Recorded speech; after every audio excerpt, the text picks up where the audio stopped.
afternoon, Stephen. Should we open this up as the Washington County Coordinating Committee meeting for January 10th, 2022? The agenda has it as 2021, but I'm going to say that it's the 2022 meeting. And we're expected to be here for something like, I know it takes some people a little longer to get that date thing going. So visitors comments. Stephen, do we have any visitors comments?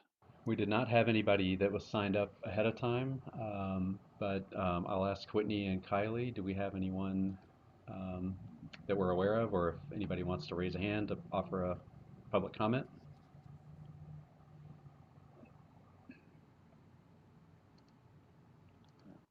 Okay, I don't think we have any. Well, look at that, we're saving time already. That's right. Introductions and roll call. I note that we received an update from Beaverton that they have a new alternate. So Mayor Beatty's our primary. And Ashley Hartmeyer Prigg will be the Beaverton, Washington County alternate. Is she here today? No, she's not today. Okay, I was going to give her a chance to introduce herself, but we'll acknowledge that's been acknowledged and added to the documentation. Stephen, you want to do the rest of roll call? I can do that, and I will go ahead and note we do have a quorum if you're ready to get going too. But I'll just run through the roll call. I'm going to call in order of city, alphabetical order. So City of Banks, Mayor Jones. Here. Beaverton, Mayor Beatty. Here. Cornelius, Mayor Delane. Here. Durham, Mayor Shrado. Oh, I see you there. Forest Grove, Mayor Truax. Here. Hillsborough, Mayor Callaway. Do we have Mayor Gibson with us yet? I don't see him in here yet. Mayor Gibson is no longer mayor. Let's see. Well, he told us until the 19th he was, so we didn't let him say goodbye last month. Ah, okay. All right. Well, Yeah. my mistake. Yeah, and just a housekeeping note too, if Whitney and Kylie can keep an eye out for Mayor Gibson, and if not, his alternate was going to be Council President Jamie Fender. Okay, let me get back to my list here. North Plains, Mayor Linehan. Present. Thank you. Sherwood, Mayor Mays. Here. Tigard, Mayor Snyder. Here. Thank you. Tualatin, Mayor Bubenik. Here. Thank you. Wilsonville, Mayor Fitzgerald. Here. Is Commissioner Fye with us? Okay, she may not be here yet. And I saw Councilor Rosenthal, you were here, correct? I'm here. Thank you. And I saw Mr. Freytag from Odot. And we have Tom from TriMet, Tom Markgraf. I don't see Tom. Okay, is there anybody present that I've missed? Okay, we definitely have a quorum, Chair Delane. Great. That would take us then into number 3, which is consideration of the meeting minutes. Anyone wishing to make comment or adjustment on the meeting minutes as posted? Mr. Chair, I move for approval of the minutes. We have moved for approval by Mayor Truax. Do I have a second? Second. Second by Mayor Jones. Any further comments? Seeing none, all those in favor, please say aye. Aye. Aye. Any opposed? Any abstentions? Sounds like it passed unanimous. Thank you. Okay, that takes us on to item number 4, the MSTIP Opportunity Fund Request. I think, considering the request for the Washington County, right, on behalf of the Salmonberry Trail, I think Erin's here to describe what's going on and give us a little presentation. There's Erin, I see her. I'm Erin, you here. ready to jump in and take this? I am. So we have a Mstip Opportunity Fund request. This is coming from the Salmonberry Trail Foundation. The county is acting as the sponsoring agency for the request because they are not a jurisdiction. This is similar to what the county or sometimes the cities do on behalf of THPRD or the West Side Transportation Alliance. So Salmonberry Trail Foundation is planning to apply for a federal Economic Development Administration grant for the trail project. They're requesting about $165,000 in Mstip opportunity funds. The TAC reviewed this request at their meeting last week, and they did recommend that it go forward. TAC members had questions about the capacity of the foundation to be able to deliver the project, because it is a little bit unusual not to have this kind of request come through a jurisdiction or through, say, the state parks department. This is a project the county's been pretty involved in, and we've worked with them. So we do have their executive director here today if there are more questions about their capacity to do that and their plans for this project.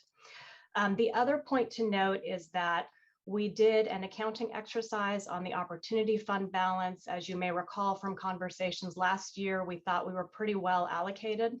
As a part of that accounting exercise, we checked back in with jurisdictions about any pending grant awards and were able to take some off the books because the grant applications were not successful. So in doing that, we identified that we do have some funds available in the account that we can use for match. So we have about a little bit over $200,000 remaining. There's another $25,000, I think, that we're waiting to hear back on a grant application. So we do have the funds available if the WCCC would like to recommend that. And that's all I have if there are any questions. Committee, any questions?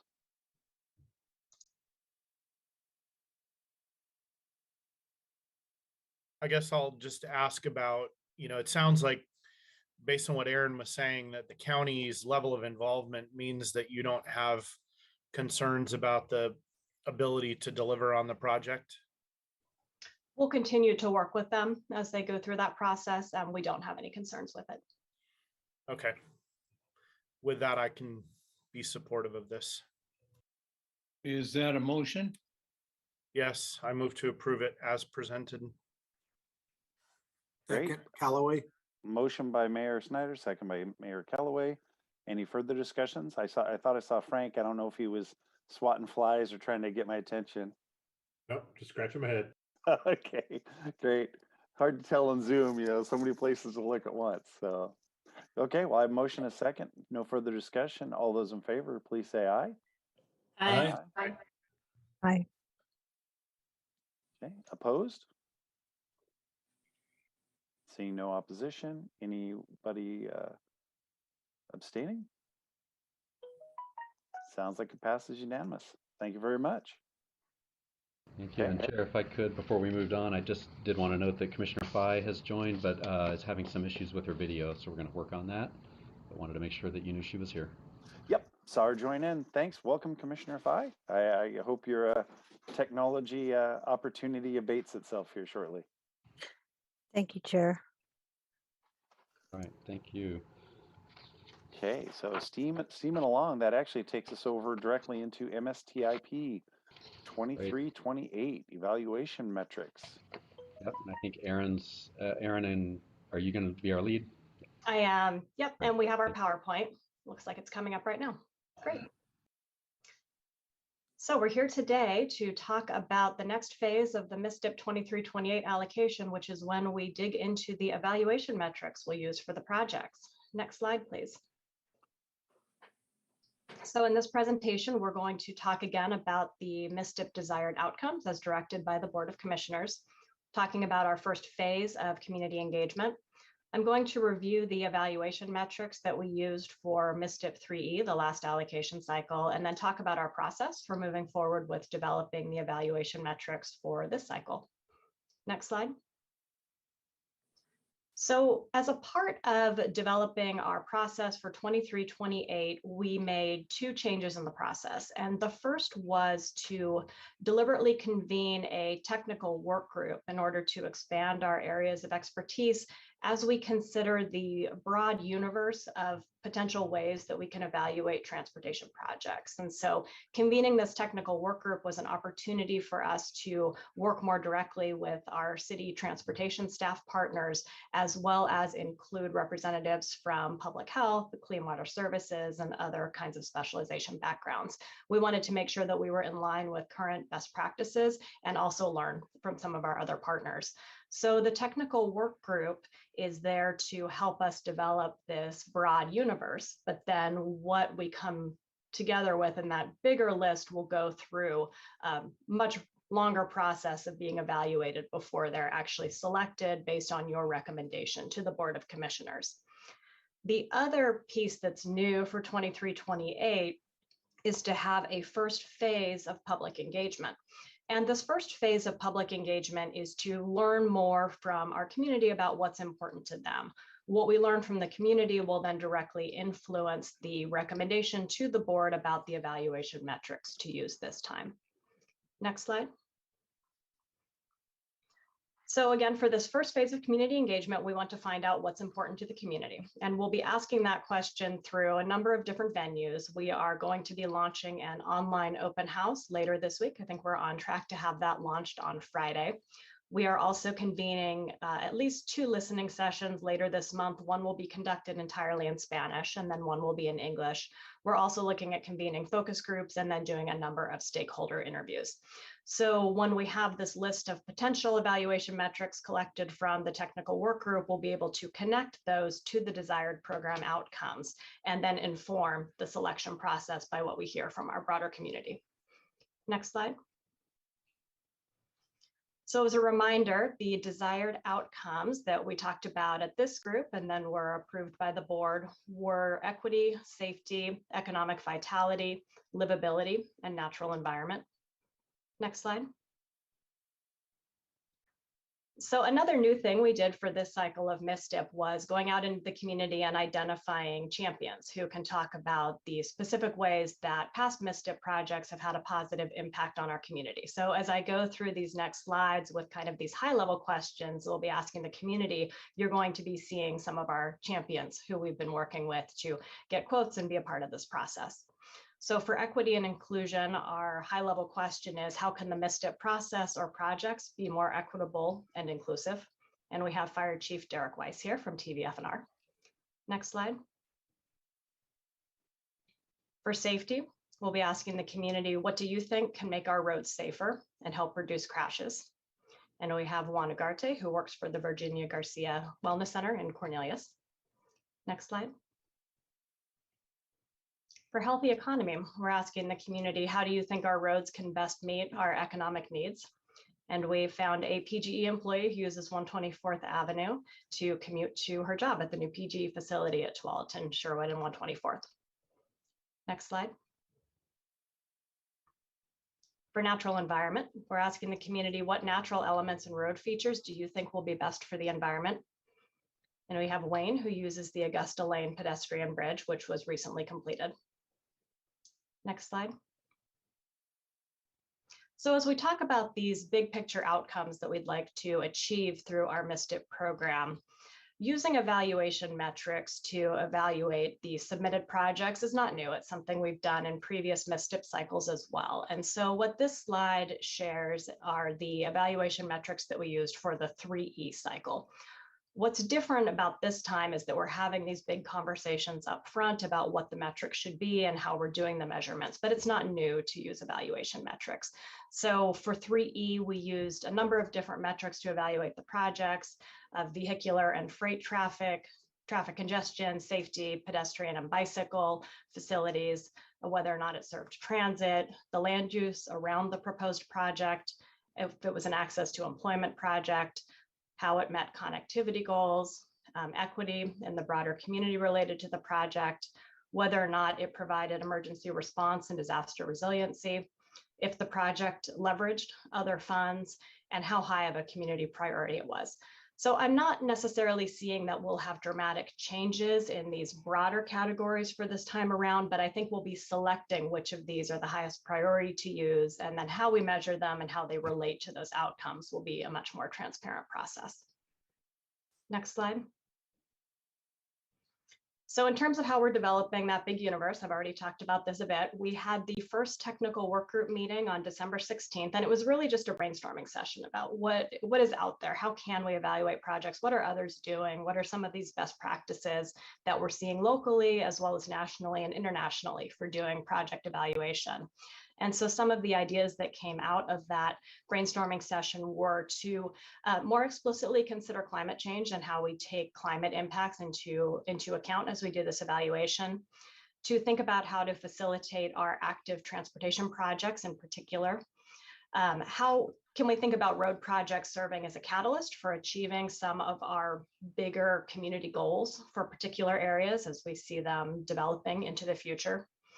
We talked a lot about local or maybe smaller scale projects and how well those can perform compared with maybe some of the bigger projects, and whether or not there could be some of these smaller projects that are really great and achieve a lot of really good community goals. We wanted to make sure that those would be able to perform well, that it wasn't all geared just towards the larger projects. We talked about using the equity index that we'll be developing as a part of this process in the analysis. And I actually want to pause there and say that we have a draft equity index available.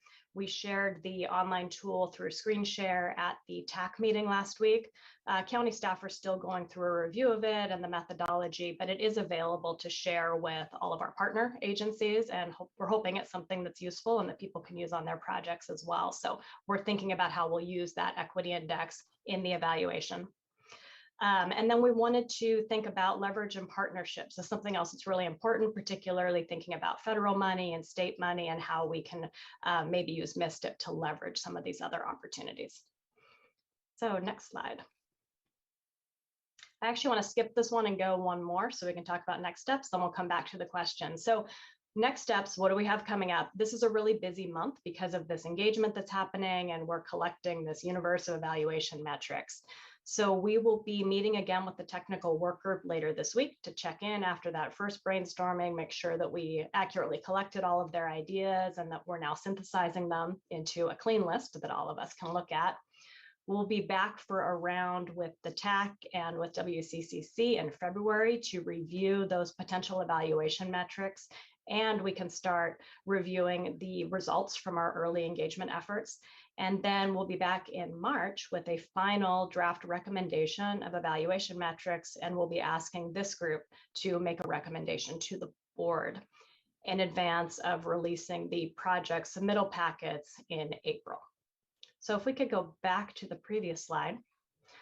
So that is a pretty quick overview of a whole lot of work that's keeping us busy. I wanted to check in and see if members of the WCCC have ideas for other metrics to consider supporting the desired outcomes, or are there other groups that you recommend that we reach out to at this phase? First one dove in, Mayor Truax. Thank you, Chair. I think the only thing that I would add under equity was, again, I think we forget the word, and this is not criticism of the Land Use and Transportation Department or the TAC. It is something we all do. We forget the word diversity when we talk about equity and inclusion. Again, I think diversity has got to be part of it. If we're going to address DEI, let's address all of DEI, and especially those people that rely on transportation who have differing levels of ability as far as being able to use transportation or use our infrastructure. Thank you. Thank you. Mayor Callaway. Thank you. And thank you, Aaron. Nice presentation. So I guess one thing, and I think this fits here under metrics, but our traffic volumes and things like incomplete streets and their preparation for transit readiness, incomplete bike and ped, routes, things like that. Are those also folded into the existing metrics, or are those kind of on the sideline, going forward? Yeah, I think that fits into the connectivity piece of potential metrics. And so I could envision something like in the evaluation that we would have a category that could say, does this project fill a known sidewalk gap or a known bikeway gap? And does this project provide access to a transit center through filling one of those gaps, for example? Okay, and addresses, and then there's the traffic volume, and and we know where our bottlenecks are. And I guess for me, bottlenecks are all throughout the county, and that would be one thing that I'd want to make sure is addressed as one of the metrics. Mhm. Thank you. And then Chair Delane, I also have another question related to Mstip, but I'll save that till the very end after the metric discussion's over. Great. Thanks, Steve. Anyone else wishing to comment?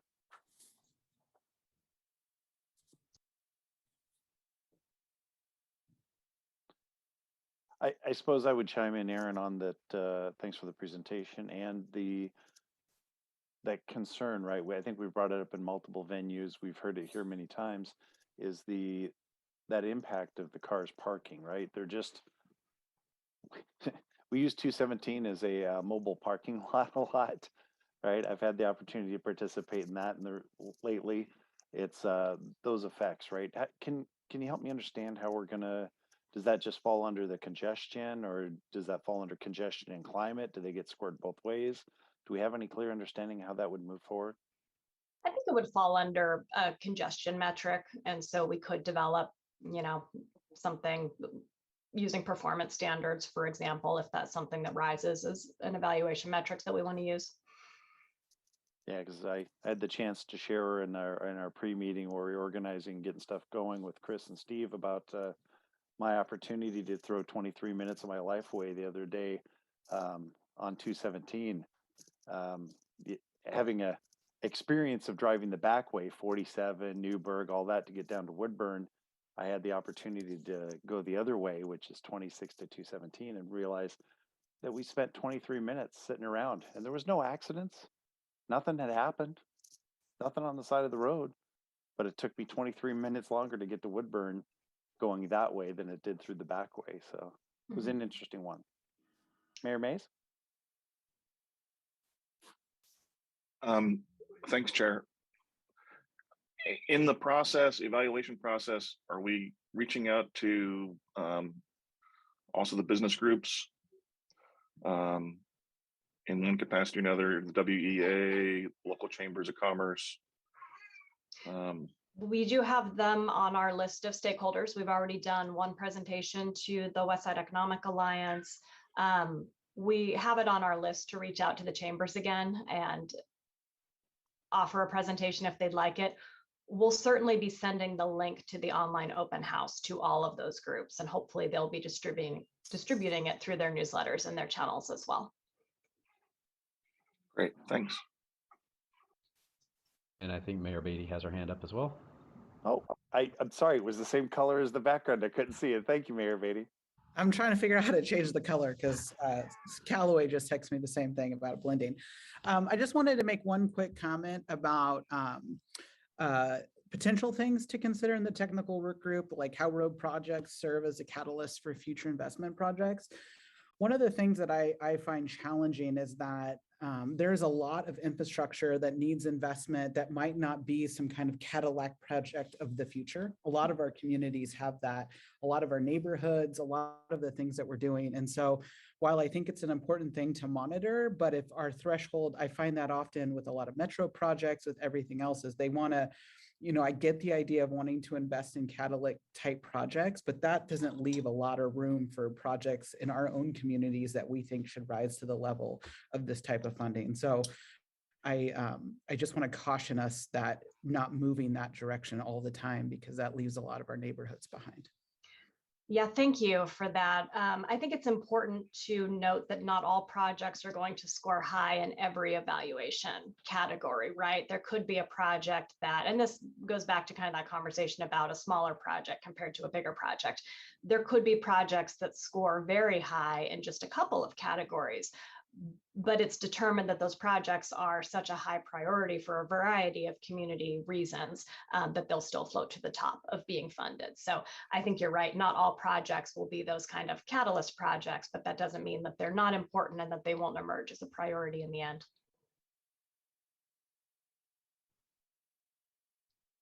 Others with questions or comments? Don't see any additional hands raised right now. Aaron, and I'm not sure how it fits in amongst this, if it's in the metrics or if it's in more of our guidelines or what. One of the things we've always tried to do is any one of our communities could spend all this money, right?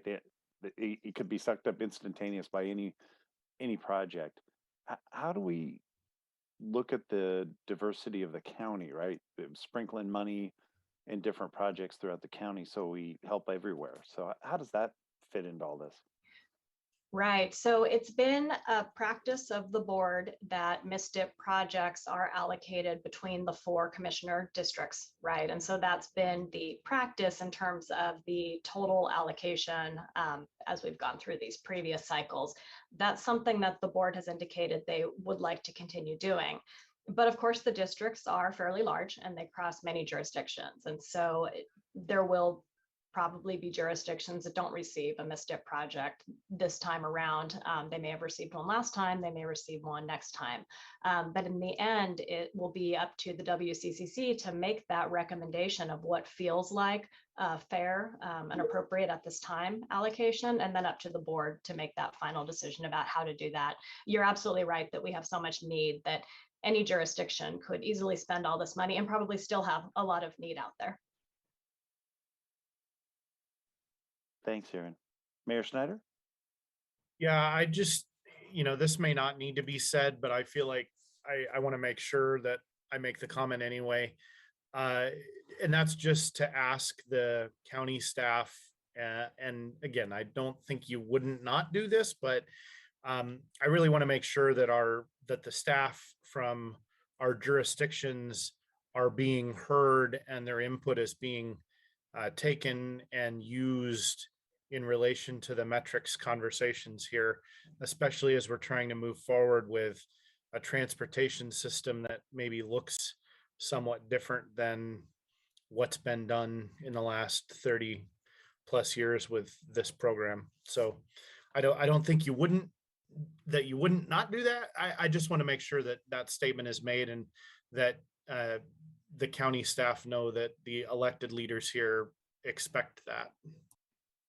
Absolutely. And we've really appreciated working with our staff partners from the cities. I will say after our first technical work group, Dave Roth from City of Tigard was the first one to provide us with feedback. And he sent us a very, very well-reasoned feedback comment email to that. And so we really appreciate Dave's participation. Great. Mayor Truax, I'm going to skip you and give Councilor Phi a chance first, and then I'll loop back to you, okay?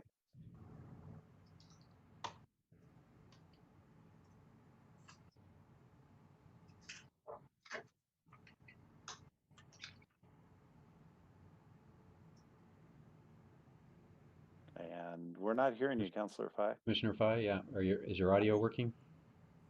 Hello, can you hear me? Oh, yep. Now hear we you can. Oh, okay. Sorry, Mayor Truax, to be cutting in line. And thank you, Chair Delane, for letting me cut in line. My question is very actually small and very quick, so it won't take too much time. Aaron, thank you for that presentation. I had a question about the slide where you were talking about the ideas to consider. And I was wondering if there's an opportunity now or later to include the second bullet point where it says facilitate increased active transportation options. I'm wondering if we could say facilitate multimodal and active transportation options, increase active. keep the word increase, but find a place to also include multimodal in there. We can certainly do that. I think that transportation planners tend to think of active transportation as multimodal, but I hear what you're saying. And so we can include the word multimodal in that. Yeah, it's a good point. Thank you. That's all, Chair. Mayor Truax. Yeah, again, Aaron, I apologize the first time around. I did not thank you for the hard work that you and the TAC have done on this, and I appreciate that. Having said that, I am a little concerned about the historical aspect that you brought up, that the County Board of Commissioners has strived to make sure that the Mstip monies are divided equally among the 4 regions or 4 areas, 4 districts. And I guess my concern goes back to diversity, equity, and inclusion. We have some underserved communities in some of those districts.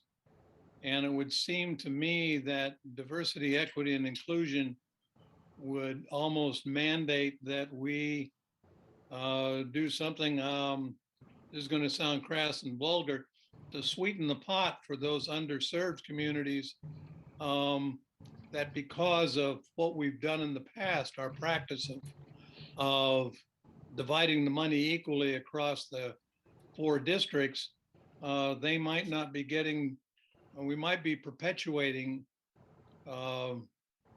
some of those inequities, and that is not what we want to do. That is not what we're about as we look at DEI.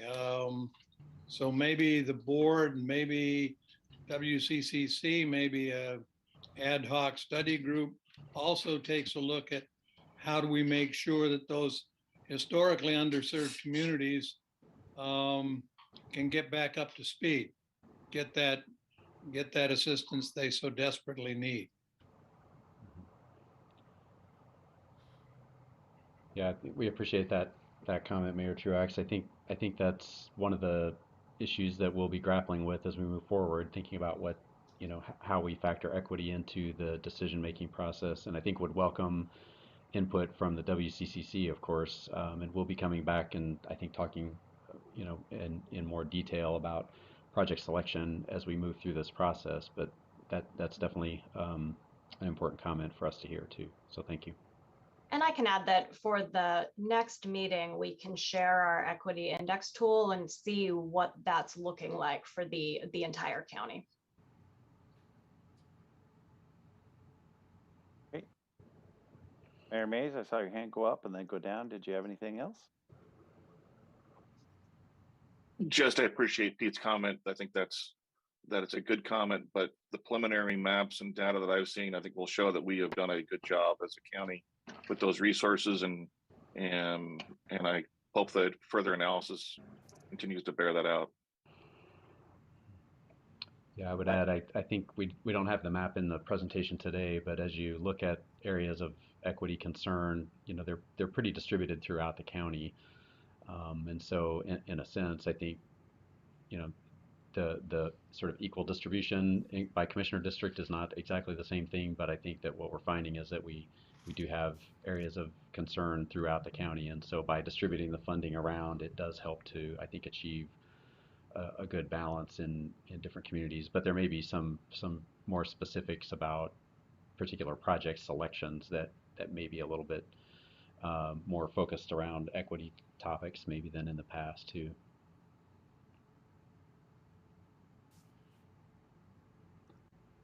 Do we have any other comments? Are we ready So, to move? Yes, Mayor Chair Callaway, Delaney. you had a wrap up one?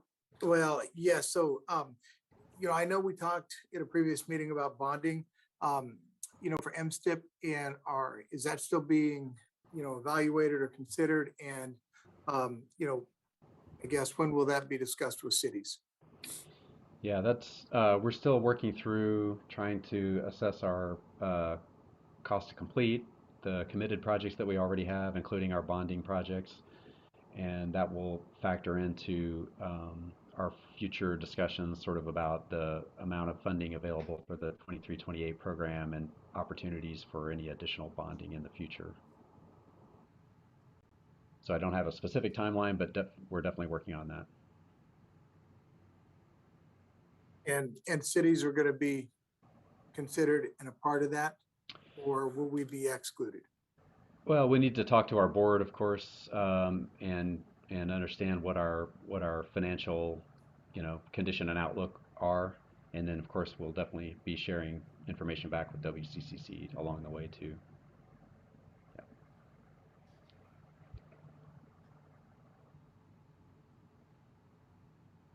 Seeing no other hands, are we ready to move on? Aaron, did you have anything else? Nope, that's it.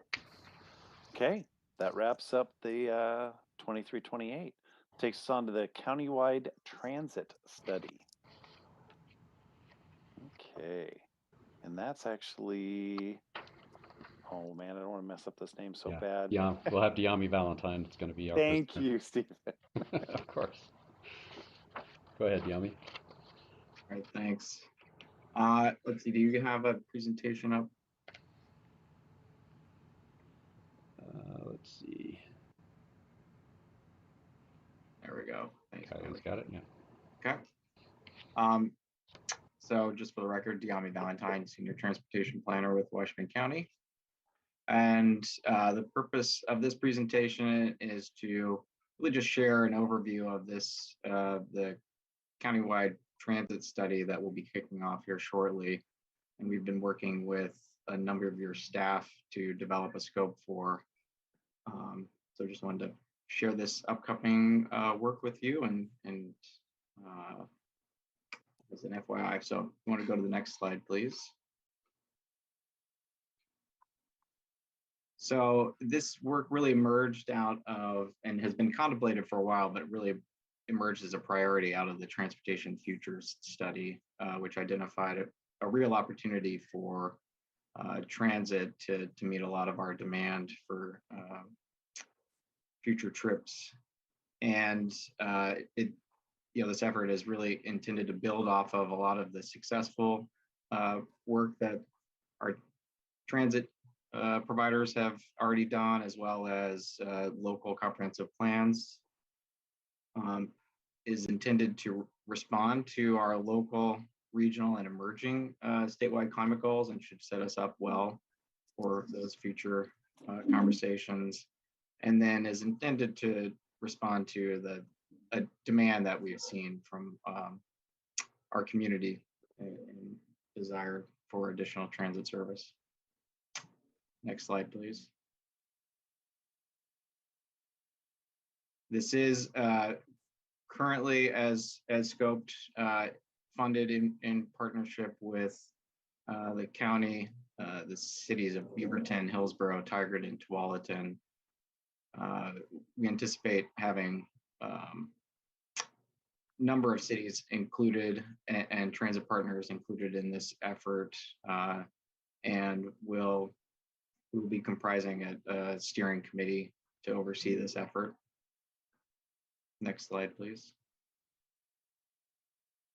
So the purpose of this effort is really intended to, it's an opportunity to engage our community and specifically employers, our essential workers, historically marginalized communities, older adults and persons living with disabilities and otherwise transit dependent, in helping to identify and prioritize how to make transit safe, reliable, and a viable travel option for as many people as possible, with the idea of articulating a collective vision to support the growth of our communities and ultimately strategically position the county and the cities to advocate for and seek partnerships to enhance transit service.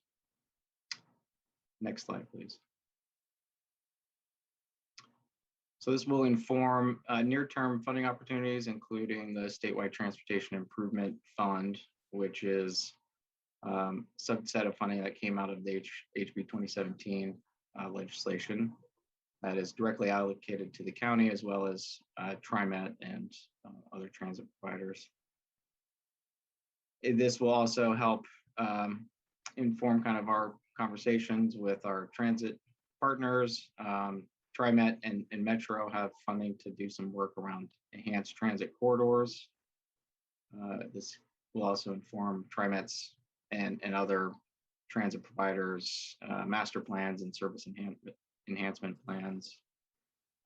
Could potentially inform the upcoming regional transportation plan and thinking about the transit network, and as well as our local land use and transportation policies. Next slide, please. So we have a typical planning process that will be around 15 months. Kicking off here shortly, we're in the process of seeking consultant support. We have an RFP out right now. We anticipate selecting that consultant over the next month or so. And so this will be refined, obviously, but we anticipate having several kind of check-in points with the community through this process over the next 15 months that will ultimately result in a strategic document that sets us up for identifying kind of our service priorities, able to speak to kind of with a common voice about what those priorities are, and thinking about strategic infrastructure investments, policies, and other transit supportive elements that we can really have that conversation with our transit providers and thinking about how to best support service in Washington County. Next slide. So the engagement will be comprehensive in terms of how we seek to engage our community members, building off of a lot of the work that Aaron and folks are doing around the Mstip program. Also thinking about online and rider surveys, targeted forums, and focused workshops. And then we do anticipate that we'll have briefings and check-ins with this group in particular, as well as city councils and our board at key milestones. And I think that is it. I'm happy to take any questions at this time. Tom, how you doing? You looks like you got your hand up first. Go ahead. Thanks, Mayor. Mr. Valentine, how are you coordinating with TriMet on this? Because I think you probably know we're embarking on a complete system analysis. And is there any crossover in this that we should be looking at? I think there was actually one additional slide in here, which showed that there's a lot of parallel efforts. Yeah, thanks. We are engaging with TriMet staff. I've been in conversation with Kate Lyman and Grant O'Connell, who I think is leading some of that work. And so we will be certainly being informed by that work that they're undergoing now, and we will have their involvement or seeking their involvement throughout this effort. Terrific, thank you. Mayor Bubinek. Two questions. One is one of the biggest challenges for us here in Tualatin is the east-west connection on our Clackamas County side. Are you aware, is Clackamas County doing any kind of this initiative on transit improvements? Because I know we worked with the Clackamas County before, the future shuttle going down Borland. And the second question is, how can we involve Clackamas County on our side of Tualatin, where this is going to be super important that we coordinate with them, east-west service heading from Tualatin towards possibly Oregon City. Mm-hmm. Yeah, I know that they wrapped up their transit development plan in advance of the last round of statewide transportation improvement funding program. So that kind of is their master plan, more or less, for the near term. And we have been coordinating with them on that, as you know, the Borland shuttle project. So we're certainly in communication with Clackamas County and We anticipate engaging adjacent counties through this effort, especially thinking about those connections, those major travel sheds that need to be addressed that, may have gaps in service today. Yeah, because this could be a factor into when we start about, tolling, the lack of east-west connectivity is something we have to address. That's it for me, Jeff. Thanks. Great. Mayor Schneider? I don't know if this is as much questions as it is comments, but Tigard would like to see this work support better fixed route transit serving our urbanizing areas, and also flexible transit service to serve our more residential single family home areas, and then innovative tools and solutions to get buses out of bottlenecks on our large arterials, and then also out of arterial intersections where there are bottlenecks. So just want to give you that feedback and specifics on what we're looking for. And we are currently a funding partner, so I hope much of this gets addressed. Thanks, Jason. Mayor Callaway? Thank you.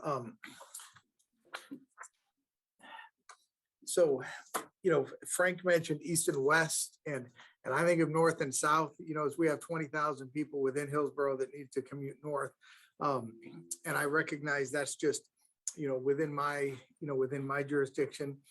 But as we have, 60,000 people also commuting in with very few shares of single rides, single seat rides, and to me, and I just think, how do we begin to change that whole mindset of, the hub and spoke, which is what we started with? Because now it's kind of like there's a lot of commuting from spoke to spoke that completely doesn't, that doesn't go through Portland at all. And so as we look at this, we need to really, just kind of change that whole hub and spoke model to recognize that there's a lot of little hubs, and some go from, Beaverton to Hillsborough and Hillsborough to Beaverton, or, within Beaverton or within Hillsborough, however the case may be. And I think Frank, again, had such a great, observation of the east and west with Clackamas County. And when I think of our regional partners, we don't have I would say that the grassroots advocates that are advocating on our behalf. They tend to be much more Portland centric, and we get lost in that. We get swallowed up in that. So we really need to make sure that we're looking, at our needs being met. And I know there's competing interests, but we just cannot capitulate, I guess, to Multnomah County and the voices in Portland. Thanks, Steve. Mayor Beatty? Oh, I was just going to ask if I could maybe just a quick Stephen. response, I think, to something Mayor Callaway said. I do, we think that this is really going to be an important tool for us in terms of, like you said, advocating, I think, better for West Side transit needs, and ensuring that we have a voice at that table too. So that's really a big outcome for this project. So thank you for that. Thanks, Stephen. Mayor Beatty? Yeah, I want to echo that too. I think sometimes the West Side is not seen as the leader in transportation when in reality it's because of the lack of access. So one question is there, are you guys going to be looking at like loops and circulators and neighborhood access, not just like major thoroughfares? Now we'll actually have another parallel effort, specifically looking at opportunities for near-term funding that is focused on that. The circulator, kind of first last mile shuttle, we'll be doing a feasibility study that we hope to kick off here in the near term as well. We have to have those priorities identified for the upcoming biennium, which those priorities need to be identified around June timeframe. So And then in addition to that, this effort will also, identify where there's gaps and where that type of service might provide the best type of opportunity to improve mobility. So with that being on a separate timeline, how is that work and early work going to influence this particular study that's going to be more of a regional acceptance versus we're doing this in parallel, but how is it going to impact what we're talking about today? It will help inform, that is definitely near-term focused, with the countywide transit study being a little bit more kind of mid to long-term focus. So it will build upon and help identify, because there's probably a lot of interest in those type of circulator first last mile shuttles, but limited funding to see that those actually implemented. So it could potentially tee up and identify other priorities that we could pursue funding as they become available, I suppose. Can I just jump in a second on that one? I think that both the sort of the nearer term and the longer term will come back to WCCC. I think we've talked to you before about the role Washington County plays in getting some of the statewide transportation improvement fund dollars and how we've been using those for the shuttles. And we would like to seek additional funding from they call it the regional coordination pod at the TriMet's. It's a crazy name, TriMet's HB 2017 Transit Advisory Committee. They're the ones that allocate the additional payroll tax that comes in to the 3-county area. So ideally, we would have liked to have had these all going on at the same time. Our deadlines are such that we need to finish up some of the shuttle priorities and requests sooner than the rest of the work will take, but it'll all be integrated, and Diami will do a good job with that. And I also just wanted to emphasize the other point that Diami made about working with our partners. We're in touch with the Tillamook and the other counties because, as we know, there are services that come into our region, not only with SMART that we work with, but in Clackamas County there, but and Yamhill County and the other counties as well. So I just wanted to give a pitch for that other. It's all part of the same study. It'll all be integrated, but we are on a couple of different deadlines. Okay. I had a second kind of question too. Similar to Mayor Calloway's point, our population center in Beaverton is north and south of our MAX line, and we don't have a lot of last mile busing. I'm a family that would use a lot more public transportation if it was an option. We just went to Seattle on Amtrak and used all public transportation for the whole week we were there. It was really awesome. So when we're going out and doing surveys, I think surveying riders is really great. So the people who use it now, there's this whole other subculture of people that would use public transportation if it was more readily available. So how are you guys going to make an effort to find them? Yeah, it's a great question. I think certainly leveraging partnerships with community-based organizations and WTA, for example, the West Side Transportation Alliance, to engage employees. That will be something that we'll be coming back, with a public engagement plan and strategy as part of this effort. Once we get a consultant on board, that will help flesh that out. But that's kind of our thinking at this point. Well, I think an interesting group to might look towards is people that register electric vehicles would typically be a group of people that I would think under a lot of circumstances would use public transportation. And so maybe using the county's already existing vehicle registration database to pull those people out and solicit feedback directly from them. We're an electric vehicle family, and I think a lot of people that own vehicles share that value of they would like to use public transit. So that might be a good place to look as well. Great suggestion. Thanks, Mayor Beatty. Thanks, Lacey. Commissioner Rosenthal. I'll defer to the mayors Fitzgerald and Lenahan first. Okay, thanks. Terry, Mayor Lenahan, you have the table. Thank you very much, Councillor and Mayor Delane. Chris, I think you touched on that a little bit. I was going to ask about HB 217 and then the payroll tax. I know a couple of years ago, Washington County coordinated a transit committee, Yes.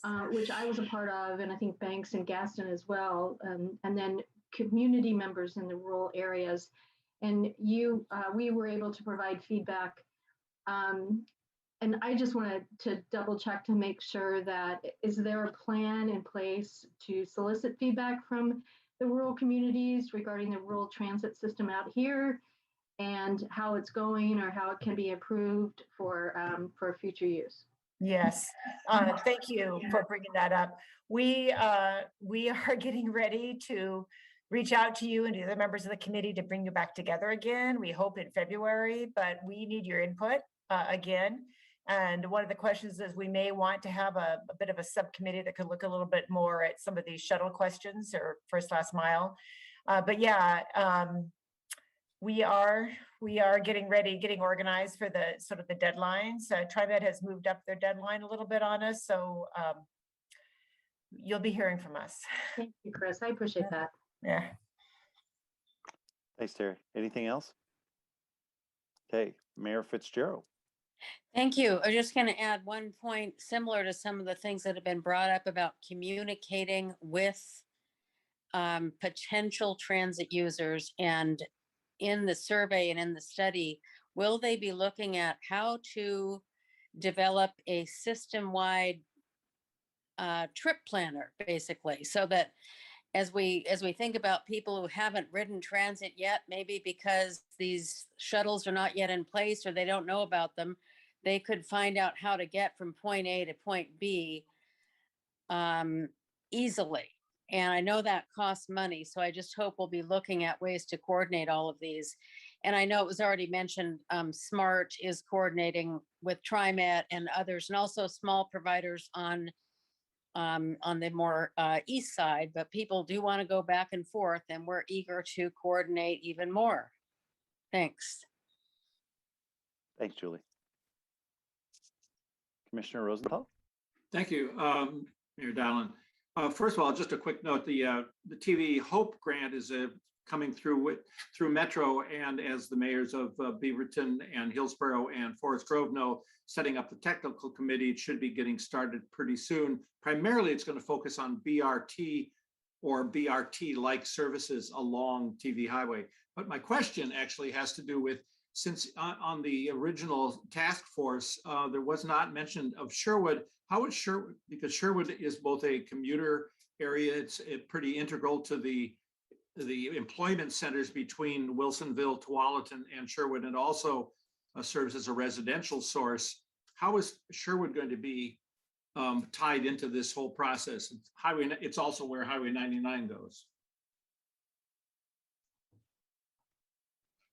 Yeah, we anticipate having conversations with our WCCC TAC and as well as Sherwood in particular is interesting because we see that, or it's kind of been elevated as an opportunity area for like a circulator, for example. And so some of the near-term work that I was speaking about in terms of first last mile and circulator services for near-term transit funding, it could be a potential priority area for analysis.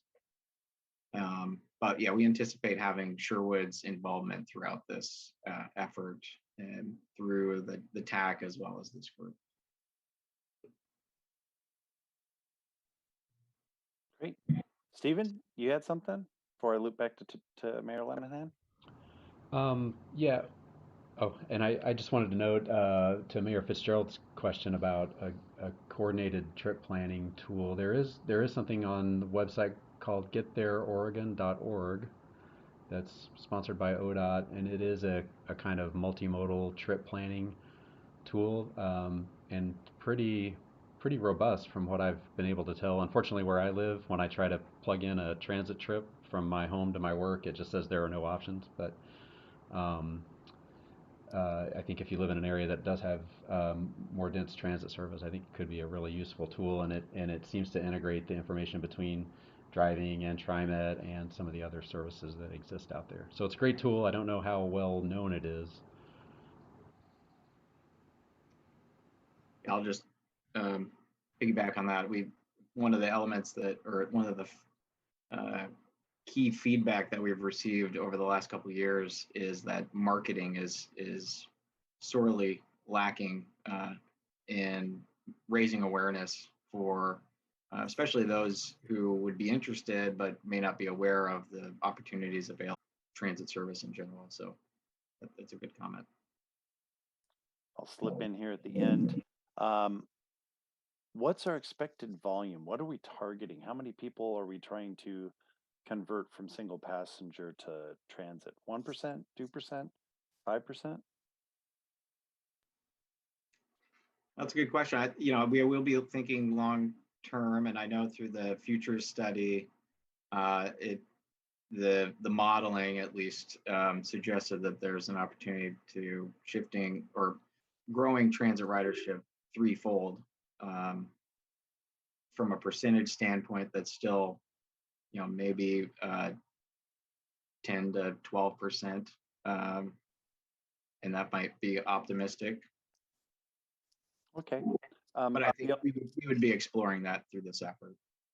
And I think I've heard it several different ways from several different mayors, and I think maybe the way I would distill it down, it's really understanding the to and the from, right? Is because I look at that, and the one that's made me scratch my head for a number of years is we have tens of thousands of people show up at the same time at this little place called Intel in Northern Hillsborough.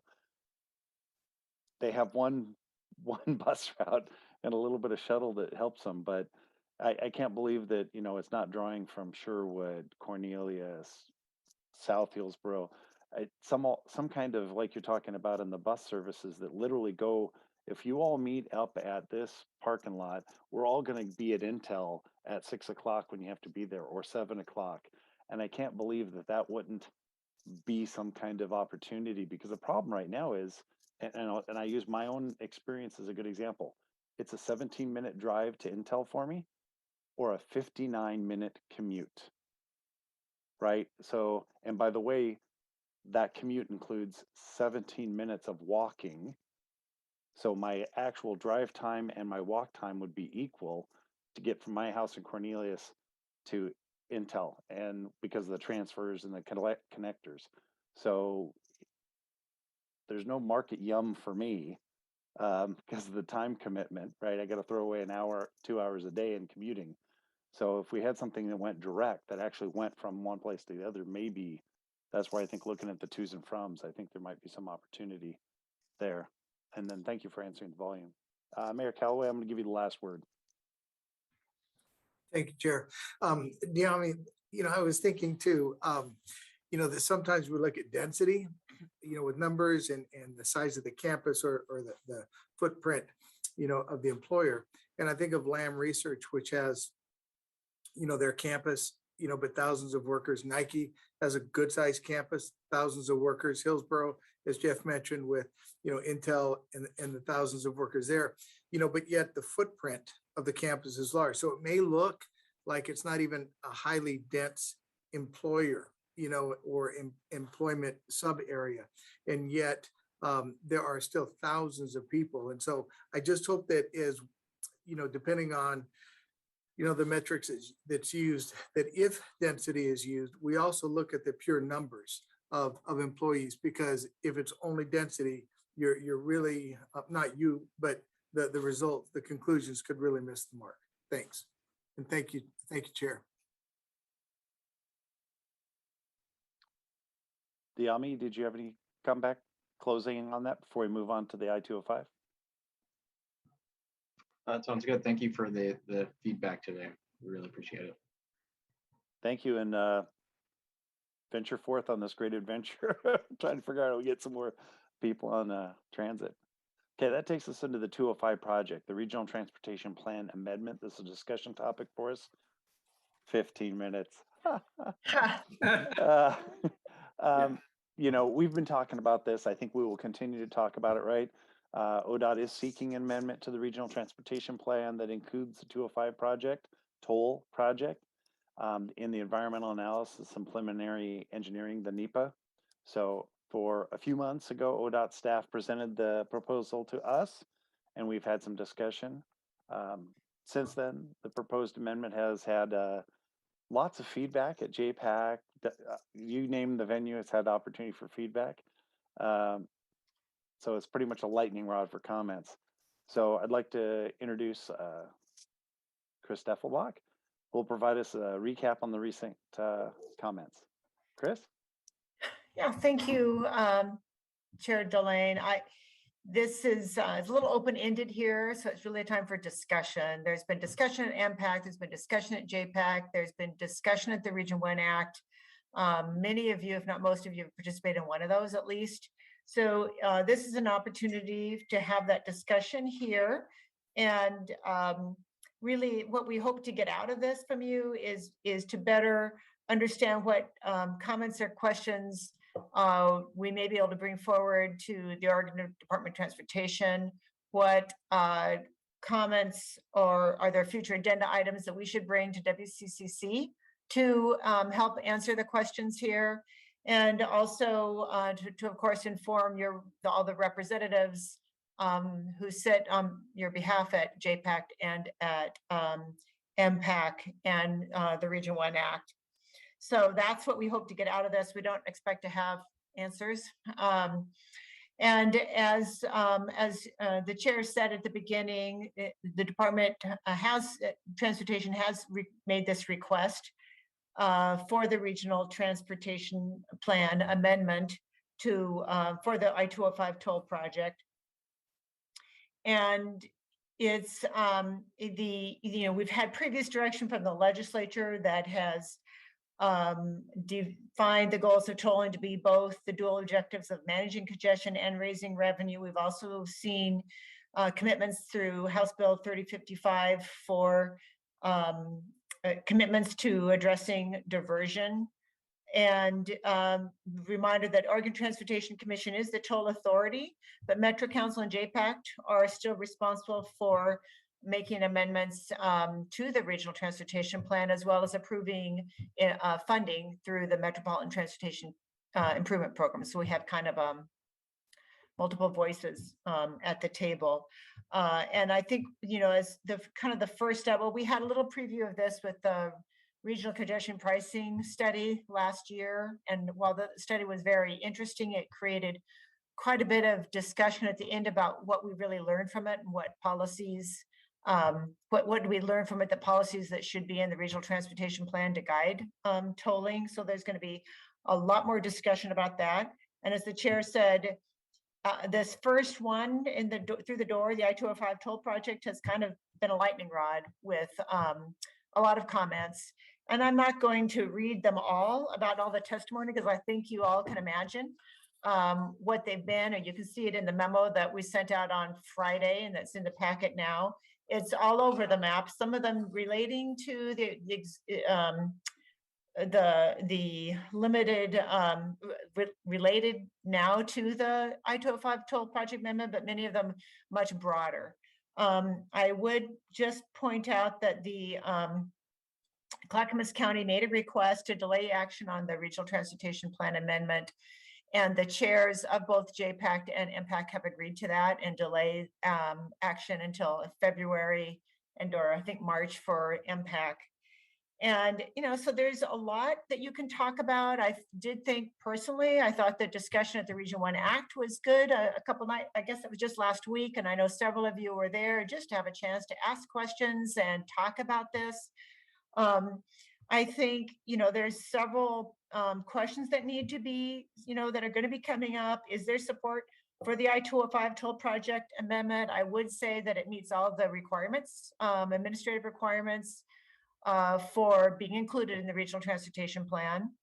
And that certainly the region and the state have been on record in support of completing the construction of the I-205 project.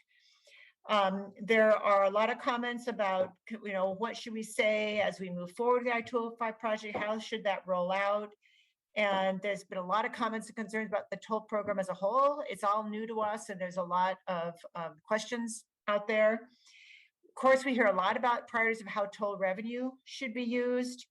And I think there's just many other comments that folks could potentially make. So we just thought that it would be useful to have a little bit of time for discussion here. And again, to see what kind of questions you have or what we could do to bring more information back to you. I will remind you that this isn't the last time you're going to hear about this. This is the amendment is only for the preliminary engineering. There will be another amendment when it comes to the construction. There will be other comments. We signed up to be a participating agency, so we will have a little bit more insight. I'm sure some of you are as well on the NEPA process for the I-205 project. So there'll be comments when that environmental assessment comes out. Those of you, I think many have been tracking the Equity Mobility Committee that are coming up with recommendations for incorporating equity into the toll program. So that's another ongoing process. And there'll also be opportunities for commenting on the regional mobility pricing project.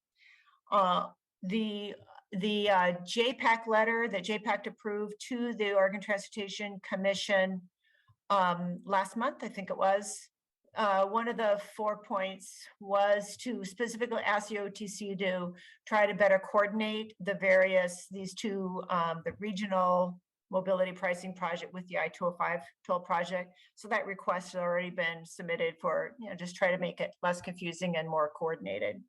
So again, this is we just wanted to provide this time. I hope I haven't used up the whole time for your comments and questions, see what we can do to help this. I got you at 6 of the 15. So let's jump into Mayor Schneider's comment.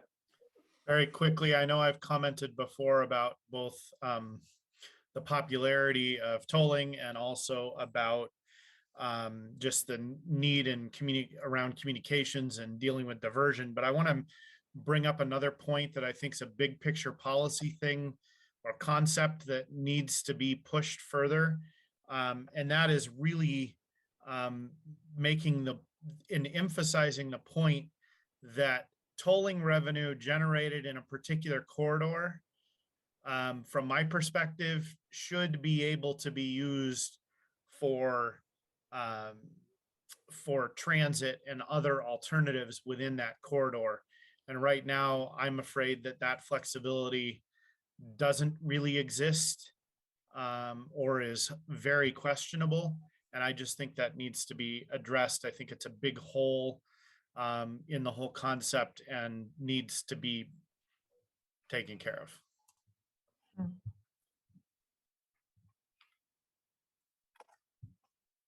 Anyone else, comments or questions?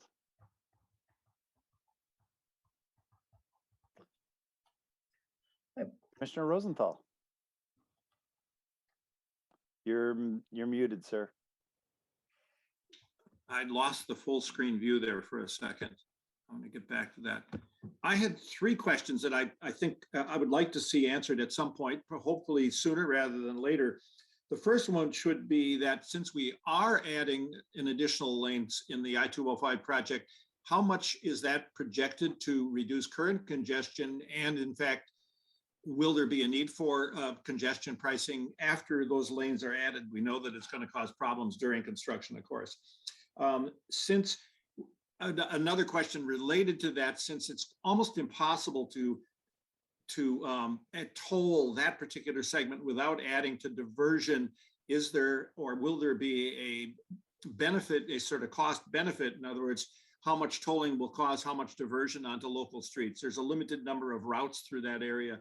So I think that's a question that I would like to see answered going forward. And my final question is, considering that is an area that is used, and there's a east-west commute from a lot of people, particularly people who may not be at high-wage jobs, what mechanisms are available to keep the impact from being anti-progressive on people who have working wage jobs but have to commute over to employment centers, particularly I'm thinking about the Tualatin, Wilsonville, Sherwood employment centers, so that they are not highly adversely impacted. And I just, I'd like to know if that is being looked at, what mechanisms can be used.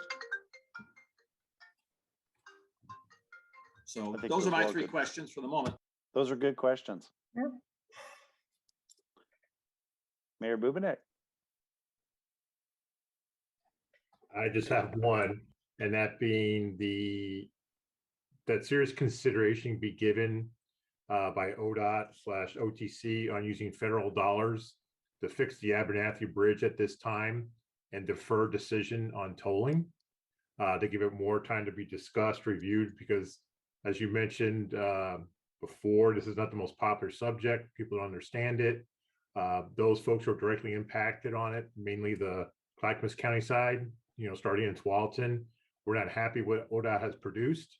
So what's the opportunity to fix the immediate thing that has to be, fixed, which is the Abernathy Bridge for earthquake resilience, and, waiting a little bit more on getting into this or elaborating the process.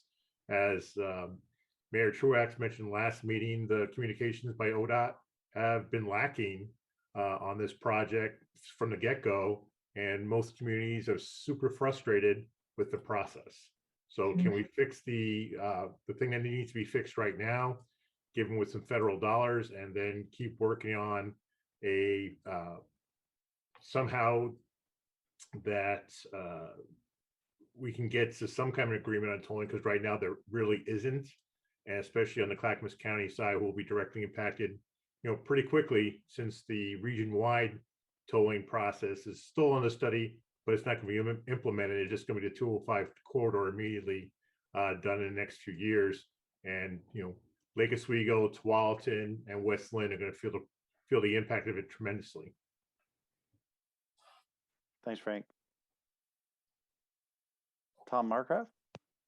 I want to thank Mayor Snyder for his comments about tolling in transit. And while I absolutely agree with him, we've got a constitutional prohibition here in Oregon, so that all taxes and fees related to cars have to go directly to roads and bridges and that. And so we are in a bind with that. I'm told all the time, oh, well, they do this in Vermont, and they can't do that very easily in Oregon. So without changing that constitutional prohibition, we're kind of in a tight spot with that. But I appreciate your fervor on that, Mayor. We seem to put ourselves in these positions where we corner ourselves over stupid things. This is an example of one. I think we did that in 1909. I think that's when that constitutional provision was entered, but I'm with you. Other questions, comments?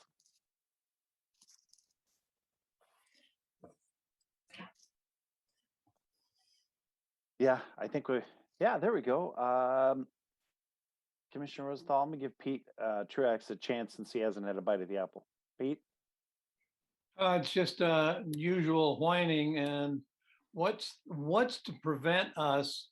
We've done it in the past in other areas in this state with other issues of widening the definition of what those transportation dollars can be used for. Transportation dollars ought to be used for transportation. And if it's mass transit or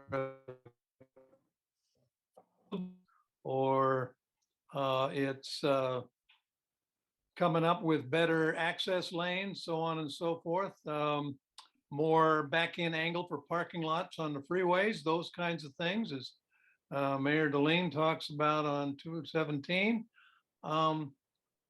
I think we have to have a serious, if it's difficult to change the Constitution, and I'm not sure that it's that difficult, but if we have an anathema to doing that, what about widening the definition of what transportation needs are to something other than asphalt and gravel?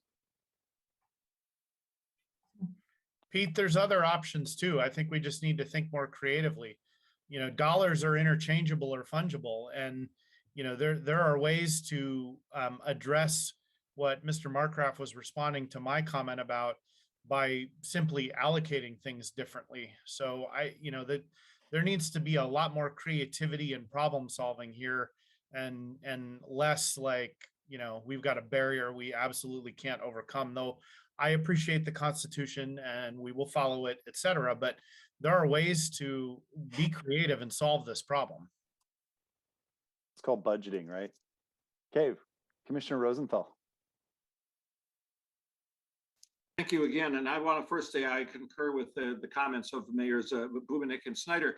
As you know, we had a 6-hour council session the other day talking about the interstate bridge and the tolling and things regarding that. At that time, there were quite a large number of young people outside our council offices. We were not present, of course, but they were outside. So I have to raise, I think, the question that they raised in the long run.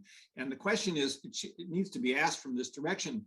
We have climate goals and we have some need to reduce emissions. And we realize that that's going to require a combination of possibly electrification and transit. So I think the way to ask the question is, how much transit are we going to need to achieve that climate goals, whether it's 50% reduction by 2035 or 35% by 2040. I don't know what the exact numbers are, but I think we need to ask it from the question of how much reduction, how much transit and how much electrification are we going to need to reach those goals? And then how can we do that? Not just how do we build a bridge and toll it? So I think we have to ask the broader question for everybody. Thank you, Commissioner. Chris, I'm not seeing anybody else jumping at the bit. I'm not either, but I have to say, point out, Chair Delane, that that's the same question you asked. So how do we know how do we define what we need in terms of transit service? Yeah, because I've already beat up for all of you to know, I've already been beating up the county staff on what is the definition of is on this. How do we get to this goal? I mean, nobody, this is as an engineer, this is a basic affront to all I represent, that we don't have a how do you get to the end. This is literally a math problem. We should be able to input values and go, if you want this kind of carbon, you need this much transit, all electric, and you need this much, cars electric. Ta-da, it's an answer. And we still haven't got to that. Mm-hmm. And I made the mistake, and I will share with you all because we got a minute here. I made the mistake of looking at transit for my community after looking at the Climate Smart Friendlies community thing. And it blew my mind. Right now, today at our current levels, if no one from Forest Grove wants to get on the bus, which we know is a problem that multiple of my counselors shared with me, that you can't regularly catch a bus out of Cornelius because it's already full when it leaves Forest Grove. I can only get about 100 people an hour if everybody in Forest Grove decides to stay home. Mm-hmm. That's nothing. I've got about 4,700 people that leave town every day to go to work. So you can't put enough buses on the road in Cornelius to get everybody if they did take it, right? And then I've already shared with you the concern about the time element, right? I asked the climate friendly, climate smart folks to come out and present to our city council. And they resoundingly said, no, we will not commit 4 hours to come to your area, because that's what it would take by public transit to get to your area from where they were coming from. And by the way, by the time we got done presenting at your city council meeting, we might not actually be able to get home because bus service will be shut off by the time we leave your council chamber. So that's the current reality. I want to understand what the future has to be, so I understand if that even works in math, right? Because 4,600 people are not going to leave Cornelius on bus. I got to find out somewhere between that 100 people an hour and 4,600 people every day, where does that match up? And I think we all have the same question, right? I think we're all trying to figure out how many people north and south in Hillsborough, and how many people are coming in and out of Beaverton, right? I mean, these numbers are not dissimilar, I think, in all of our communities, right? I got about 300 people that live and work in Cornelius. Everybody else leaves, and I found out now it's like 2,600 come to work in Cornelius. Well, there's more bus load on the other lane. So mm-hmm. I think we need to look at some of the basic math and then start working out how we're going to get there. Mm-hmm. So I've been beating up the county staff, for all of you to know, on this. So they've been tenderized. Get our calculators out. So I just want to thank you for your comments, and Chair, I guess we can work to see how best should we bring back ODOT staff to help answer some of these questions, kind of like the Region 1 Act did, with having some specific questions that can have some answers. We can, if there's any other suggestions, you can let us know, but we'll try to figure out the way to help you with some of these answers. It's just really good to hear, and the opportunity to share different perspectives on this. Well, and I want to thank everybody that made comments. I mean, I think we're all frustrated, right? We have questions, we don't have answers. And if that needs to come from ODOT, or if that needs, I just want us to figure out who can help us get to these questions. Matt, I'm not trying to pick on you. I actually like you in spite of everything I've been said here today. You know, we got to figure out who can help us with these answers, right?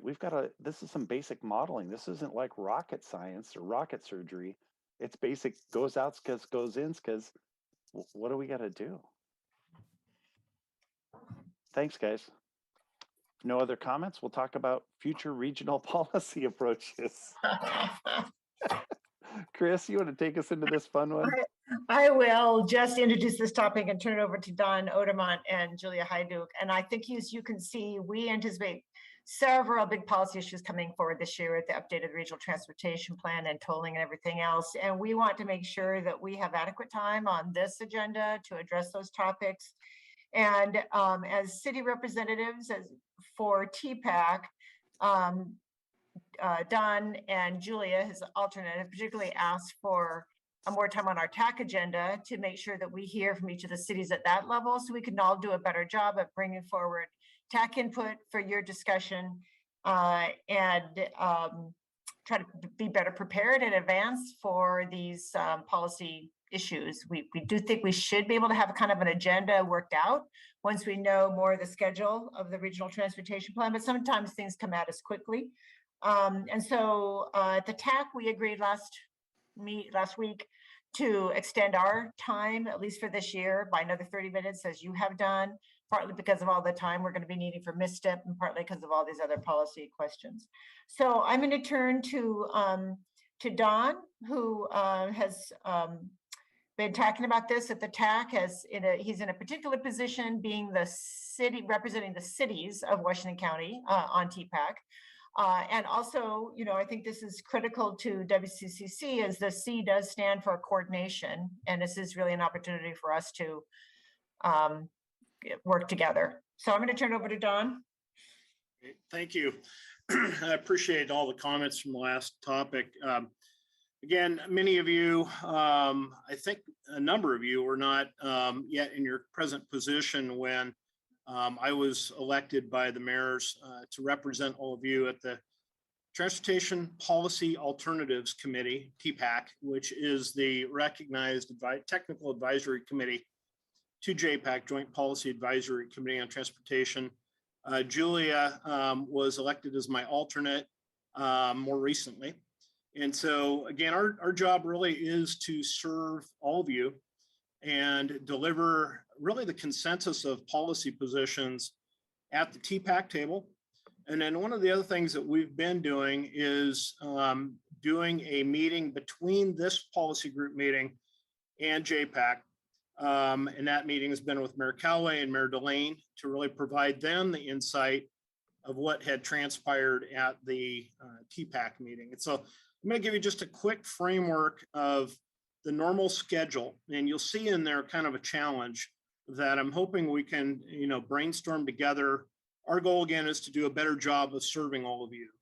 So typical schedule is that on a given month, the first Friday of the month, Metro releases the schedule for the TPAC, or Transportation Planning Alternatives Committee packet.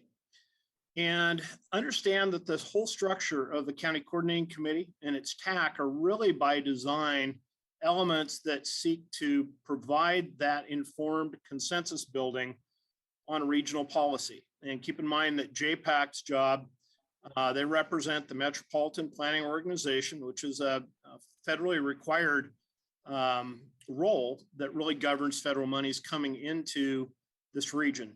The Metro Council shares that role. It's kind of a little bit unique here where we've got that split responsibility.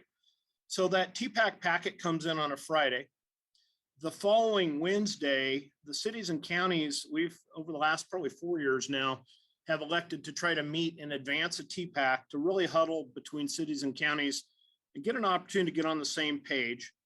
That is kind of a not officially recognized meeting in that when we go to TPAC, it's a little bit more formal. And so we can really be a little bit more engaging, challenging on the Wednesday meeting. But that's a meeting that's really open to all agencies. It doesn't just have to be Julia and myself. A couple of the cities, I know Beaverton has their representative there, and there's been some others as well. Then we move into the Washington County TAC meeting on Thursday. And it's at that meeting that we discuss the topics that are coming forward from the regional table, many of which are ultimately then heading to this meeting the following Monday. One of the challenges Julia and I face is that in between that is the Jpac meeting. So while the TAC meets on Thursday, Jpac convenes, we meet on Friday. And so Julia and I find ourselves in a position of needing to try to express the consensus opinion of the mayors of Washington County. And in many cases, items come, well, I shouldn't say many. There are cases where items come in very quickly, and it is not the majority that's really the exception. And I'll just, take this group back. Most items coming from Metro are pretty much a slow rollout. Examples of that: regional transportation plan, jurisdictional transfer study, regional congestion pricing, regional performance measures.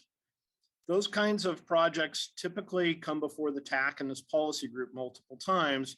And we really have an opportunity for your staff at the TAC to go back, figure out what position your city wants to take, inform your electeds, to be able to bring that policy position forward on the subsequent Monday policy group, and we get multiple touches. The challenge that I feel Julia and I are facing, and right now we're kind of in a flurry, there's some big regional projects. Case in point, the one that Chris just presented. You've got an I-205 project, you got an interstate bridge, IBR replacement project, an I-5 Rose Quarter. These projects, because they're built with federal funds, and also this process also applies to state funds, comes through the regional table with a number of touches. First and foremost, regional transportation plan. For something to be eligible for expending federal monies, it needs to be in the regional transportation plan. The second step of that is really the authorization for all the planning work to be done. That's another step called the Urban Planning Work Program.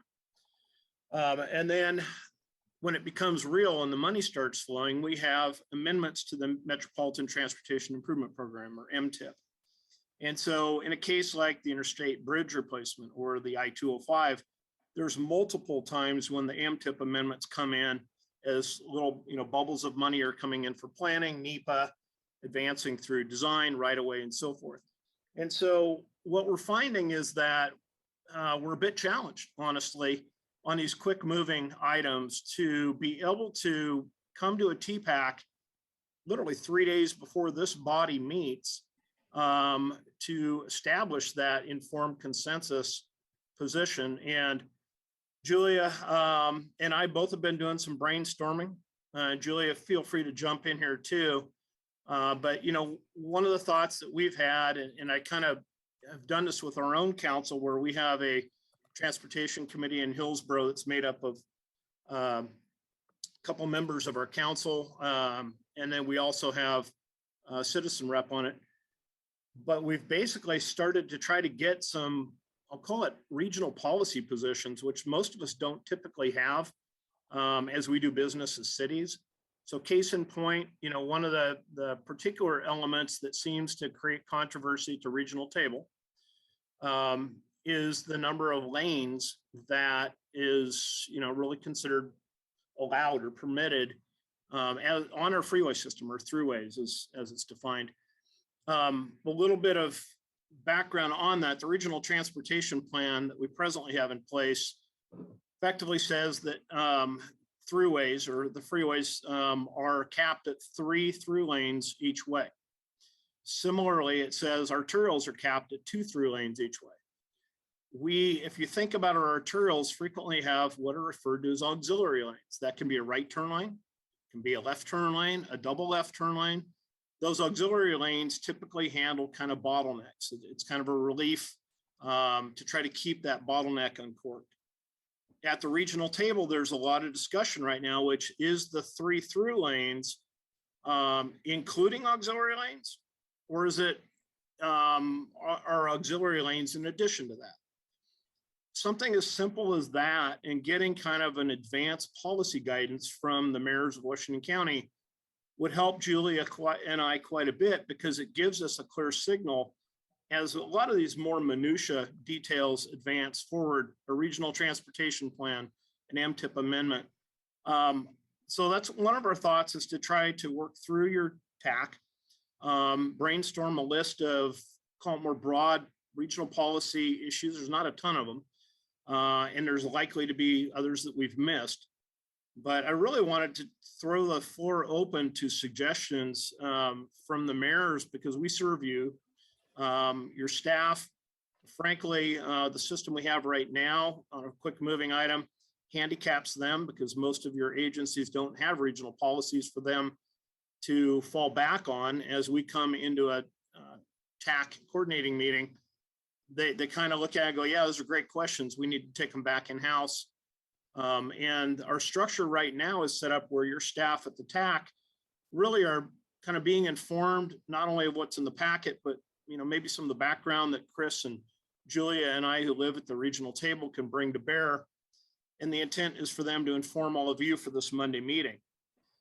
But anyway, with that, Julia, anything you would add? Yeah, I was just going to add before we open it up to the floor, really sort of, this is the starting point of the conversation, and we want to let you know that that there's a concern that we have. We're working on addressing it. We started the conversation last week at the TAC level, and to start getting that policy discussion from your staff. And so if you're hearing these questions from staff, or they're trying to pose them, that's where it's coming from to a certain extent, is really trying, the more we have as a group defined understanding, the quicker that Dawn and I can respond if necessary, if there's a short time frame. So I just wanted to kind of put that out there. So don't be surprised if you're getting questions from staff that that maybe you haven't gotten before. So really, I'm hoping to try to hear the thoughts of the mayors in terms of what you all think would help us be more successful. Okay, Don, you're going to relinquish the floor? Yep, Mayor Snyder. Yeah, I just want to understand a little bit better kind of what I heard. Part of what I heard was a desire to be making sure that there's sort of a mayoral consensus or a city consensus among Washington County mayors on each topic that you're then able, you and Julie and others are able to sort of move forward and represent. I guess I want to just, I don't know if challenge that assumption, but I guess I want to recognize that we have a lot of communities in Washington County now, a lot of cities who may have, for very reasonable reasons, have divergent needs in some of these regional questions. And I guess I think that whatever you all do collectively, I think that at the regional table, you may need to be able to represent the perspective of, like, let's say Tigard and Beaverton, if they have a different perspective on a certain number of subjects than some of the other communities in the county. And there's reasonable reasons for that. And I guess I just want to make sure that maybe we build in the fact that perfect consensus is not, that there actually may be two very rational things that need to be put forward for our communities, and that you figured out how to do that. Yeah, and I think the idea is not, I mean, it would be wonderful if we could reach consensus everywhere, but the idea is to make sure that when we have consensus, we know that we have consensus. And when we don't have consensus, Dawn and I representing other cities of Washington County, we need to make sure we're representing other cities of Washington County and not just our city, because we know what our city thinks. And so making sure that we're identifying what those issues are, and by having staff and the mayor sort of pre-discuss these high-level issues, I think it will be quicker for everybody to respond when we're in the meetings. No, I absolutely support that. While consensus is the goal, we all are individual cities, communities, and we all have important needs and messages. And so, again, trying to get that insight early, it won't be a perfect model, but Mayor Snyder, very much appreciate that. our job is to understand where your city stands. Mayor Beatty? I just want to echo some of Mayor Snyder's point, because like our city tends to be a little bit more liberal in our approach to transportation and slip lanes and amount of lanes and all of that. And we really want that to be like a local decision. And so my concern about wanting to try to get uniformity is that it does detract from individual cities being able to really say what's the most important to them. Of course, like me and Callaway can band together and bulldoze over other smaller communities, but that's not really the goal of the regional conversation. And so I would say, welcome to being an elected official. There's 100,000 voices I have to constantly represent. None of them agree at any given time. And so when I make statements, I have to often say, well, this is the direction I think these cities are going in, but not these cities. And I think I understand. I too, as a full-time mayor, want my council to tell me exactly what they want me to do all the time, within what boundaries, so I know how to operate. I just don't know if that's possible, but I would say the staff spending a lot of time together, our staff spends a lot of time with our elected officials to understand where we're at. And I think, you know, if you're meeting with Jean on my team, she has a good idea of where our council is at all the time. Now, if there's a couple areas in which you want us to like talk about and do, I think a more narrow focus on what you're asking us might be helpful for you. But I would say, I mean, I don't think Beaverton would agree with any city in this region 100% of the time on anything. And so I think that's going to be a challenging position for us to kind of give high level policy thoughts on. Thank you. Stephen? Thank you. I did want to say, I think we'll probably need to move on pretty quickly, but as Chris and I have been chatting about this a little bit off and on, and I view this maybe as something similar to how I think a lot of agencies set their legislative agendas. So you know there are probably some broad policy areas, and maybe the council can provide some general policy direction that staff can then use to try to help provide feedback at different tables. And I do think that, to Don's point earlier, trying to sort of catalog some of the things that we know are coming at us may give us opportunities to at least establish some sense of direction, even in those opportunities or instances where we just don't have the opportunity to get back to our elected officials. So I think there are some things that we can do to help make the existing system work, and I really appreciate Don and Julia and Chris really putting their heads together and trying to think through this, and just again, not acknowledging, you know, certainly not all of our agencies are going to be on the same page. We probably won't have consensus on every issue, but to the extent that we're able to ascertain if there's a sort of a majority preference on a particular question, and then I think also giving our folks that sit at those regional tables, both the staff and the elected officials, a sense of where jurisdictions do differ, and maybe being honest in terms of reporting that out as well. I appreciate all this feedback, and sensitive to time. Mayor Delane, thank you for the opportunity to bring this before the group. You're welcome. Always good to talk with you, Don. Folks, any closing comments? Otherwise, we're going to move on to Impact, Jpac, and wrapping this up today.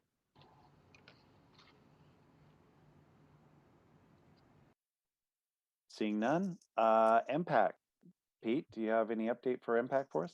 Not really. The next meeting is scheduled for the 26th of January, 5 o'clock. Again, another Zoom meeting. The materials for that meeting are not yet available. I'm assuming that regional transportation will be on the agenda. Maybe that's a bridge too far right now, no pun intended. But that's where we are right now. 26th of January. If there's stuff that comes out twixt now and then, I will try and get that information to transportation, and Chris or Steve or somebody maybe can send that information on out to the rest of you for comment or for information. There you go. Sorry. No, it's the nature of us meeting a week early. I suppose that affects things. Thanks, Pete. Steve, do you have anything on Jpac? I didn't see anything published yet. Thank you, Chair. Likewise, like Mary Track said, the Jpac agenda has not yet been shared either. And so we're meeting on the 20th. And so we'll as information comes out, we'll make sure to share it.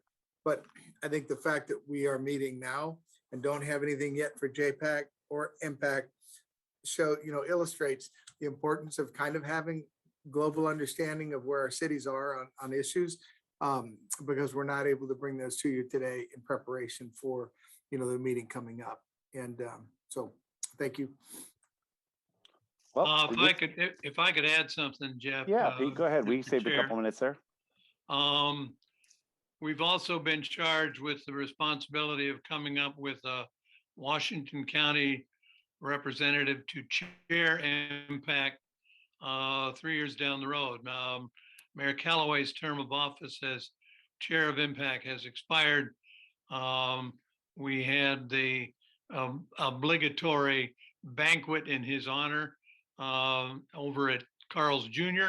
And we'll be moving on. So it'll be, I believe, Clackamas County, then Multnomah County, and then Washington County again as chairing that particular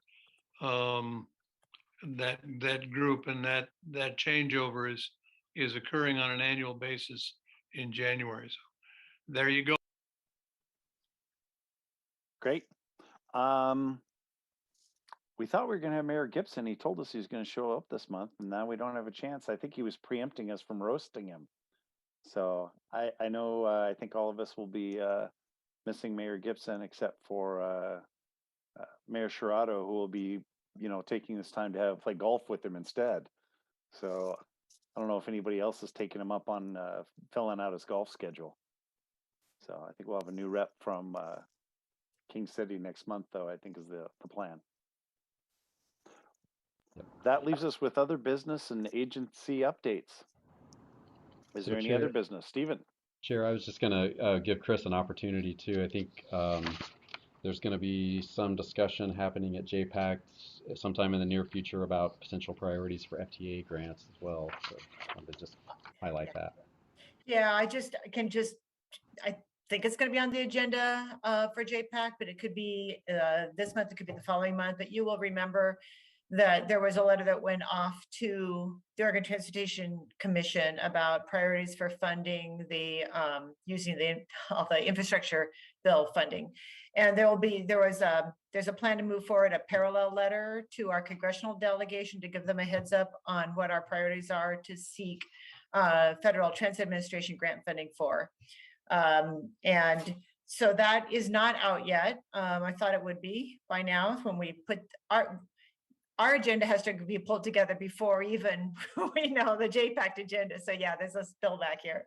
So anyway, just look to that. If it does come out prior to Jpac, I'll try to send it out to you in case there's any comments you want to share on it. I've seen the drafts at least. I don't think there's any surprises because these transit projects have a long life. And they're all things that we've been familiar with. I think, things like Southwest Corridor, the BRT plans, TV Highway, 82nd Avenue, the 185th overcrossing, the whatever the new locally preferred alternative is for the IBR Interstate Bridge Project, continued investments in the I-205 corridor, working with SMART and combination. So it's things that I think have been around for a while.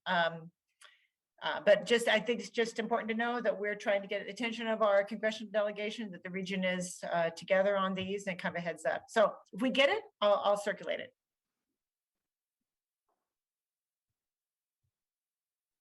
Pete, did you have something for us?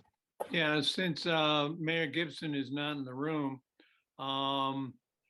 if you would like, I would be willing to go take a look at various items at Valley Art as I've done in the past, see if there's something in the $75 to $100 range that we might be able to purchase as a gift of appreciation for Mayor Gibson. But if there's any, if you have a desire to take part in that, you can either give me a thumbs up or you can personal message me later on.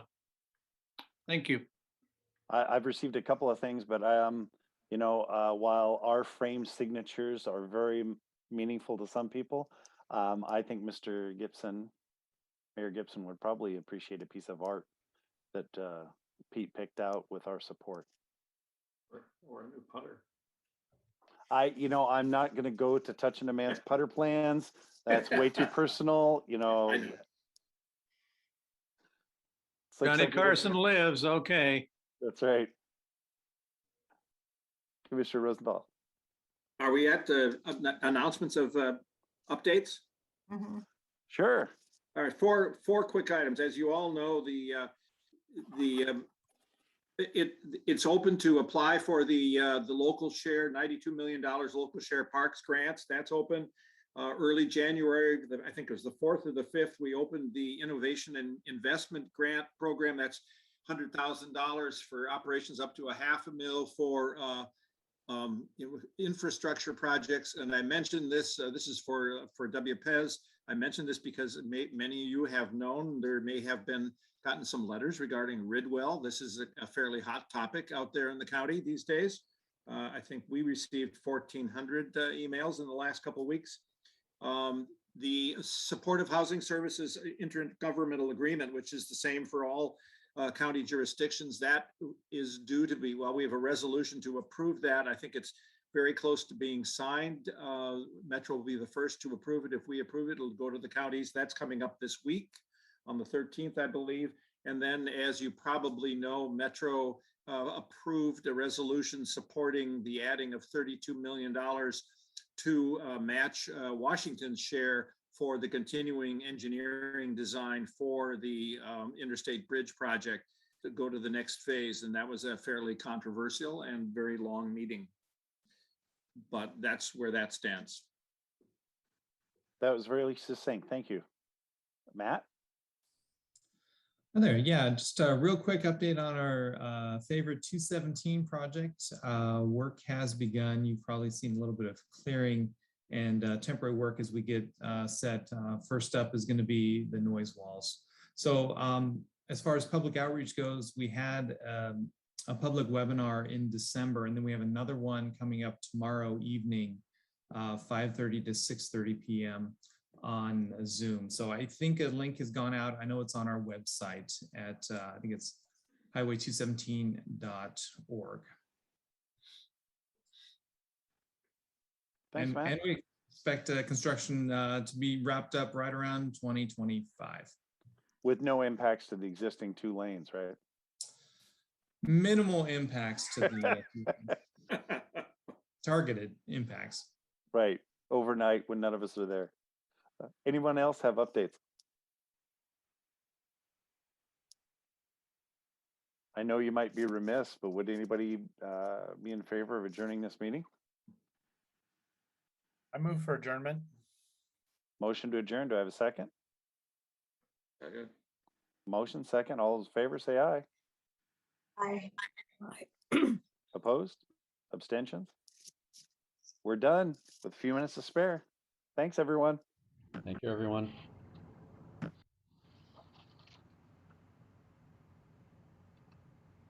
Chris, Steve, you have anything for me before I jump off for my next meeting? Nope. Well done. Thank you, sir. No, well done. We survived another one. Yeah, I think I would.